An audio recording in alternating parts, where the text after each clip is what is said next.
Musheerabad police station పరిధిలోని బోలకపూర్ new బాగారంలో భారీ అగ్ని ప్రమాదం చోటు చేసుకుంది. ఒక స్క్రాప్ గోదాంలో భారీగా మంటలు ఎగిసిపడుతున్నాయి. దీంతో ప్రజలు భయంతో బయటకు పరుగులు తీశారు. స్క్రాప్ గోదాం చుట్టుపక్కల నివాసిత ప్రాంతాలను అధికారులు ఖాళీ చేయిస్తున్నారు. ప్రమాదానికి గురైన గోదాం పక్కనే మరో 3 స్క్రాప్ గోదాములు ఉండడంతో అధికారులు అప్రమత్తమయ్యారు.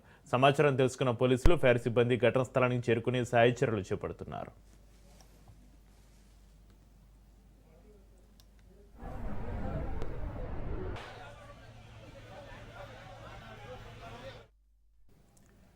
ముషీరాబాద్ పోలీస్ స్టేషన్ పరిధిలోని బోలకపూర్ న్యూ బాగారంలో భారీ అగ్ని ప్రమాదం సంబంధించి మరింత సమాచారాన్ని మా ప్రతినిధి పవన్ ఫోన్లైన్ అందిస్తారు. పవన్, ప్రస్తుతం అక్కడ పరిస్థితి ఏ విధంగా ఉంది?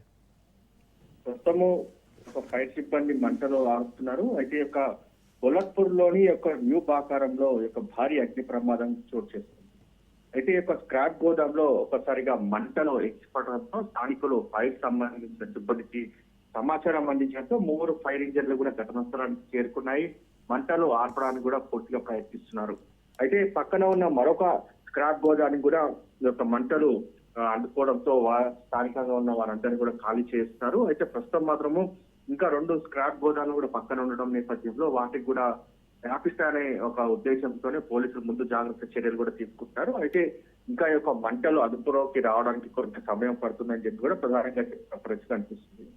అయితే ఇందులో చూస్తే మాత్రము ఒక్కసారిగా మంటలు దట్టమైన పొగలు రావడంతో ఒక మంటలకు సంబంధించి స్క్రాప్ లో ఇటు ప్లాస్టిక్ కావచ్చు, కొంత ఇనుము కావచ్చు, దీనికి సంబంధించి కొన్ని వస్తువులు ఉన్న నేపథ్యంలో పెద్ద ఎత్తున యొక్క మంటలు వ్యాపిస్తున్నాయని చెప్పి కూడా ప్రధానంగా ఇటు స్థానికుడు చెప్తాడు. అయితే ఇంకా ఫైర్ సిబ్బంది మాత్రం ఘటనా స్థలానికి 3 ఫైర్ ఇంజిన్లను కూడా తీసుకొచ్చి మంటలు అదుపులోకి తీసుకోవడానికి కూడా ప్రయత్నిస్తారు. మొత్తానికి ఓవరాల్ గా చూస్తే మరికొద్ది సేపట్లో యొక్క మంటలు కూడా అదుపులోకి వస్తాయని చెప్పి ప్రధానంగా ఇటు ఫైర్ సిబ్బంది కూడా చెప్తున్న పరిస్థితి కనిపిస్తుంది. అయితే మరోవైపు ముందు జాగ్రత్తగా స్థానికంగా ఉన్న వారందరినీ కూడా పోలీసులు ఖాళీ చేయిస్తున్నారు.